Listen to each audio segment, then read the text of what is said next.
Hello YouTube, what is up? Got another knife review tonight. I just got done listening or watching a video on YouTube from a guy named Jim Skelton, and the title of the video is Obsessive Collecting, When Is It Too Much? And it got me thinking.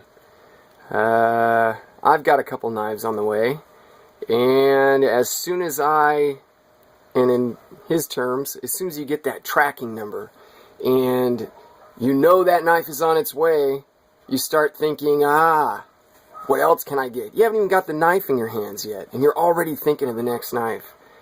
I kind of wonder if I need to check myself, because I'm getting a little carried away. At least I'm not doing it with the huge expensive knives, but that's only because I can't afford them. If I had the money, I probably would be. Anyway, that's a whole other thing. You should check out his video. It's very interesting, especially for knife collectors. It's something you should look at. Anyway, tonight we got a CRKT. This is the M16-02z, or Z if you're Canadian. This is it in front of you here. I like this little knife. It's a real affordable knife. The Msrp on it is, I think CRKT on their site shows it for like 69 bucks, but you can find it for under 30 easily. I've had it for a while. It was one of my first knives that I started collecting. I really do like it. As you can see, it's pretty beat up. You can see it right there. I'm going to zoom out a little bit here. Anyway, it's from CRKT, Columbia River Knife and Tool Company. They make really good knives. There's the code on it. M16. It's a Kit Carson design. It's a flipper, as you can see, and it's got the auto locks. That's this little doodad here that keeps it locked in, so you can't disengage it. You get used to just kind of running a finger like this. It's kind of a one-handed affair if you get used to it. It's got a really smooth action. It's got, I do not believe it, boy, that's dirty. I need to clean that up. I believe it's got the, not Teflon bushings, but the, what do they call it? Nylon or whatever. Anyway, the steel on it is, they say it's OS 4 with a really high carbon content. I don't know, it's got some sort of a, coating on it that's held up pretty good, because I've used this as an EDC for a while. I love this dual grind right here. It's kind of reminiscent of like a what do you call it? The Spanto that the XM18 Hinder. I know it's not even near the same class or anything, but that's just reminiscent of it. That little dual grind, and it's a hollow grind. You can feel it. You run your finger over it. Blade shape, that's obviously a Tanto. You know, I'm not real big on Tantos. I like the belly of a knife when I've got an EDC, but that just looked cool, so I had to have it.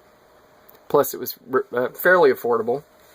On the speed of the deployment, it's, as you can see, it's really quick. Once you break that detent, it comes right out. So it's really fluid. I've messed with it a little bit, so the centering's a little bit off. I gotta play with it and clean it up a little bit. It's been in my container for a while, and I haven't taken care of it, so I gotta get on that. Handle material is Zytel. You know, it's pretty ergonomic. There's some jimping on here, but to be honest with you, that auto locks almost works as a jimp, because you're locked in really good under here. This is a really good grip, and you use the flipper here as a bit of a guard, which is nice. But that auto lock, you can really dig your thumb into that, and that works pretty good. There is jimping. I don't know if you can see that, but it's kind of, it's not real functional. It's there, but it's not real functional.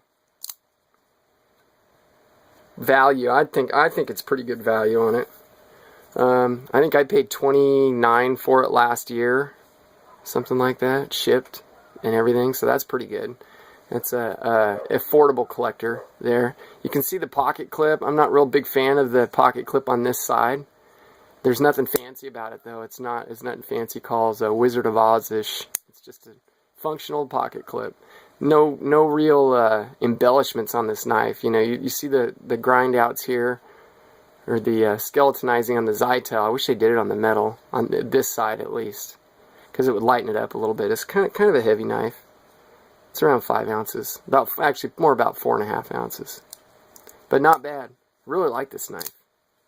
It's a neat little knife. They make, CRKT makes real expensive versions of this. You can get basically the same design, better steel, better handle material in different forms, and you can get them for all the way up to 130 bucks. So they can be pretty expensive.